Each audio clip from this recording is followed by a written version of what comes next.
Super Lucky's Tale. Originally a VR game, our titular hero Lucky's journey to find his home does actually start really well. This is a collection of many different versions of himself and his enemies to incorporate everything from AR to VR to 2.5D, boasting both linear levels to generalized platforming, all-you-can-eat buffet fun. He's really a fox who can do everything here, and while this isn't quite the Mario level in terms of polish, sheer ideas flowing like wine, it is a very good pretender to the crown. Each different zone combines a set of different 3D platforming challenges with a different aesthetic, meaning you do get a lot of variety in each one. For the most part, it avoids the exasperation of many less finessed games that try to do mini-games by making those mini-games fun. It's not the longest game, and it's not the hardest game, but as a good 3D platformer that anyone can play, it is a golden standard for a genuinely fun, well-utilized cliché platformer. You will have a smirk imprinted on your face for the vast majority of the time when you're playing, quite rightly thinking, yes, this is a good jump. A Hat in Time is both an indie gem and a legendary Kickstarter success. It was never going to rival the success of the likes of Yooka-Laylee during its Kickstarter campaign, but this game, which promised an old-school, tight, focused collectathon platformer, is generally forgiving but does get trickier and trickier. What it lacks in difficulty, though, it really makes up for with its color. It's a very unpretentious, sweet little platformer with levels that are very different from each other. And once you've collected the timepiece from every act in one level, you won't necessarily need to ever return to each zone, which provides an inbuilt anti-repetition mechanic. If you hate the spooky haunted house where you're being chased by an evil hotel keeper, for example, you can just avoid revisiting it entirely because there are plenty of other timepieces to obtain elsewhere. We hope you don't avoid it, though, because it's a really good level. They're all good levels in A Hat in Time.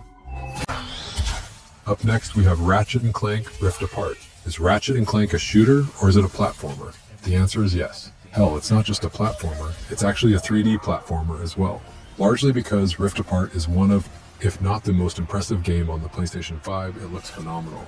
And that's good because it is about two games from different dimensions that are being smashed together, offering two different planets to put to rest as one. The base idea, the shooting stuff with ridiculous weapons that offer absurd amounts of particle effects, is a great one. And the stakes of this game are pushed so much further than usual. True, that's metaphorically true and not entirely true sometimes. There are long periods what happens when all the original creatives behind Banjo-Kazooie get together and decide to make another Banjo-Kazooie. Switching dimensions. It's a classic example of retreading the. It's also a trickier game than many of the other Ratchet & Clank games, depending on who you ask. It's both a faithful recreation of how the old game used to play, as well as a more of a puzzle-solving reminder of how still giving you all the MacGuffins you need to time. After all, the sense of bigness, of scale, the Rift Apart hints at is there in full view. Sometimes it's loads of rarely it's enormous, breathtaking. The law of averages will tell us that it's usually good annihilation. It introduces the idea of giving you a free range of push as many boundaries as previous games in the series, but it is a Ratchet to the extent of being too big. That means it manages to do the hard job of not fluffed up with any of the 3D charm in a game that looks this, which is a simplistic way of telling some pretty good jokes. Always the most important thing is that the platformers are solid.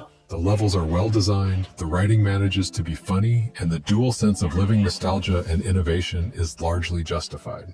Unlocking abilities means you can unlock much more of each world as they expand, and having whole books that you can explore at will and around in the map gives you a lot to do. There are moments, rarely, but they happen where it unnecessarily pads it out. But when it's good, it's very good, and it is very often quite good. Game here.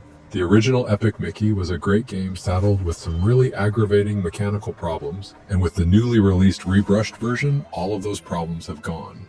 Well, maybe apart from the troublesome camera, but you can't really have it all, can you? For most other games, cameras are all over the shop, but when this was made for the Nintendo Wii, it was an actual difference. Having to use a Wiimote to either shoot paint or thinner to create or destroy the world made some very specific accuracy demands on the not exactly perfect technology of the remotes. So thankfully, with the camera-controlled mouse on the PlayStation 5 or Xbox or PC or Switch, or really any other controller, those issues don't exist now. So really, the remake makes this version available for everyone. It's a breeze to play, and doesn't mean all your friends are over in your living room and making fun of you for failing to draw a bridge. There is a deeper level of curation than usual. The fact that there's a morality system built into a Mickey Mouse game should tell you all that you need to know. And yeah, even though it does have some detours into quite broad gaming territory, it is a very good platformer that sparks a lot of little future ideas such as the use of paint and screen wiping magic as signs of each morally correct use of your power. It's a very good game. It was a very good game before, but now it's a lot better. The list is Kirby and the Forgotten Land. It is sadly fair to say that platform games are not as popular as they once were. Kirby's even more forgotten than many other cutesy platformers, because it's taken him so long to do so. While Mario has literally changed the look and feel of gaming more than once, Kirby's always stayed resolutely 2D, until now with the Forgotten Land. It shares some DNA with the likes of Mario Odyssey, but grafts those moments of discovery to a base game that's actually really well done. Kirby's an absolute delight to play. It's very simple. It's straight up walking, jumping, sprinting across decently sized but not huge levels, with stars to find and skills to absorb. There are boss fights, there's a fun, upgradable hometown to fill, but the main game is this quintessentially pure, even idealistic platformer. It's not too hard until it needs to be, and it's not too easy when you don't want it to be. It's more difficult to pull off than you might think, but Kirby manages it. It's very well focused, though it does contain one of those endings where all the bonkers stuff happens. Yes, it's a spin-off of Little Big Planet, and no, it really have the boundless creativity of those games necessarily. But as a pure, tight, more traditional platformer, it's really one of the best. I think that may be why Little Big Planet's creators moved on from Little Big Planet. For all its charms, even at its best, it was more of a physics platformer, and the jumping wasn't exactly what I would call precise. But this game fixes those issues. It's exactly what you'd expect from a modern platformer. Obviously, it lacks that creative spark I kind of mentioned before. There's some pretty unique stuff going on with the level design and set pieces. It shows a lot of the imagination you would expect from one of the better Little Big Planets. But it's more of a traditional platformer, both a 3D and 2D one. It's got both types of levels and honestly does both types very well. This is a good entry point to the genre if you're not really familiar with it. It's simple and fun, but not total pushover easy either, and if you've got kids and want to get them into playing games, then this is a good one for that as well. It's accessible and not incredibly punishing, which, is always nice in a platformer, in my opinion. Frontiers. It does feel sometimes like being a Sonic fan is an exercise in masochism. You get the best music, an incredible sense of speed, and also a crapload of completely unplayable games that some, in desperation, would consider to be high art. Sonic Frontiers is not perfect by any means, but it is a love song to Sonic. It takes all the best things he's done in the previous games and smashes them together into one arguably cohesive story. Well, it offers a hub world to explore that's very much in the grounds of Mario Odyssey, boiled up with the older games to grand Sonic experiments with speed. There's a lot of rails here, plenty of motion. The sense of building up speed is a constant delight. Of course, in Sonic 3D games, there's also a heavy chance of screwing it up, and Sonic will go dashing off into the entirely wrong place, but the controls are really good for this. Each zone that you have to explore feels like a theme park exploration of what Sonic games used to be. Most of the time, the game smashes together the old and new. Sonic has been evolving a lot since his days on the original Mega Drive, and really, Sonic Frontiers feels like something of a culmination of his time in the video game world. It's like a great hits package, but always playing the songs you always wanted to hear instead of the filler.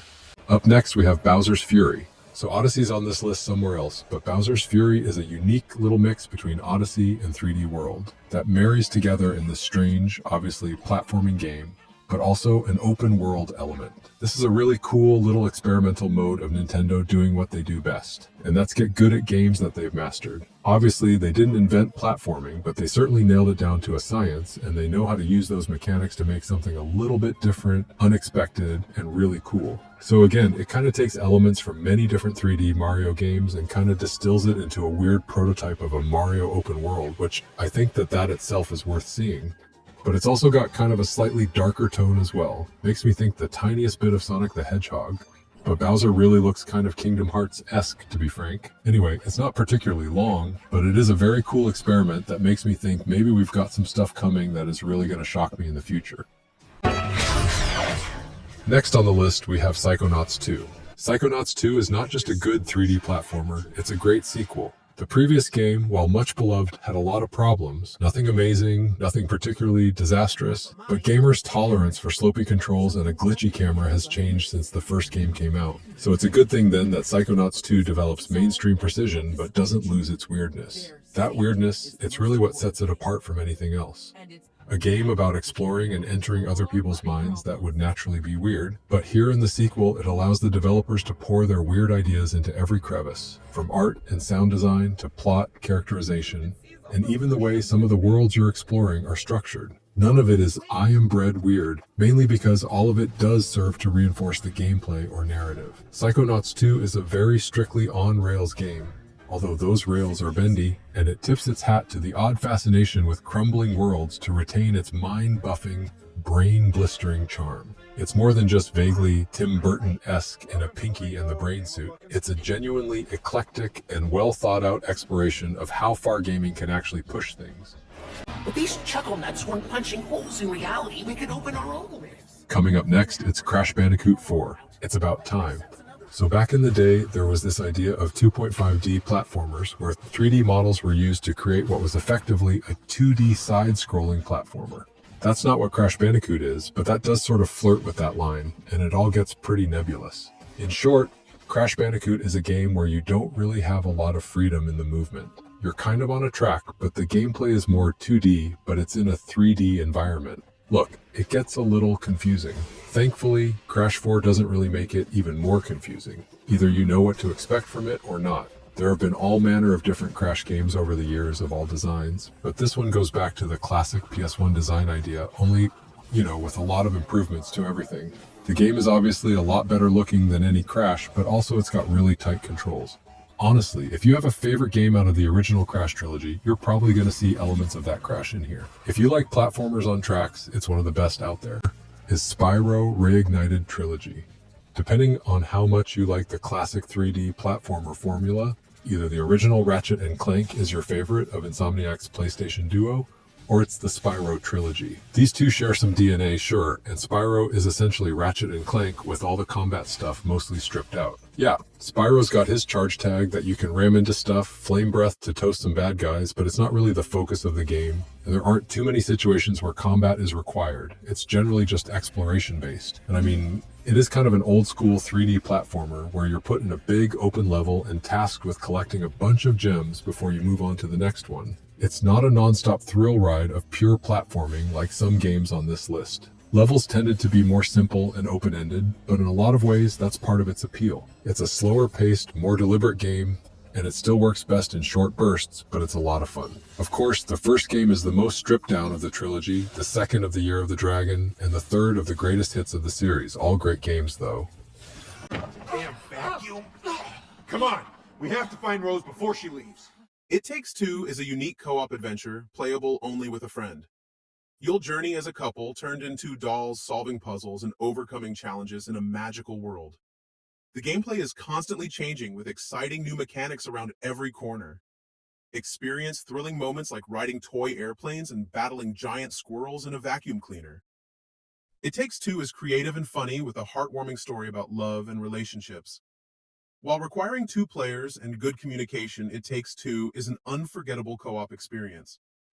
This game is a must-play for anyone looking for a fun and unique adventure to share with a friend.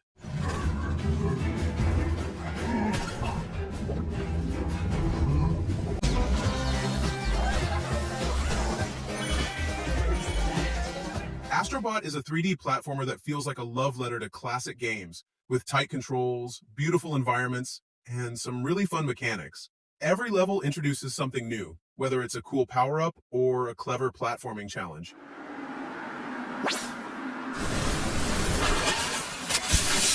The way the game uses haptic feedback makes it feel super interactive, and honestly, it's one of the best platforming experiences on PlayStation. The only downside is that it's not the longest game out there, but every moment of it is packed with fun. If you love games that are just pure joy to play, this one is for you.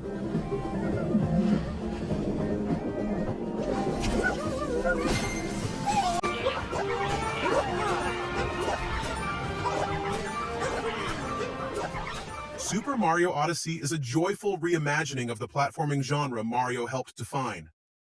With its creative new mechanics and nostalgic nods to the past, it delivers an unforgettable adventure. The standout feature is Cappy, Mario's sentient hat, which lets you possess characters and objects, adding endless variety to gameplay. From controlling a giant T-Rex to stacking Goombas, the surprises never stop. The game blends 3D exploration with classic 2D segments, creating a unique mix of retro and modern styles.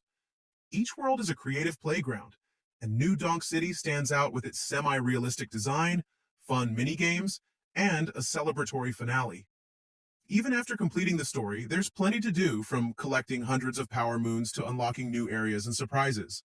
While the game isn't very difficult, its charm, creativity, and innovative gameplay make Odyssey a masterpiece and a must-play for Mario fans and newcomers alike.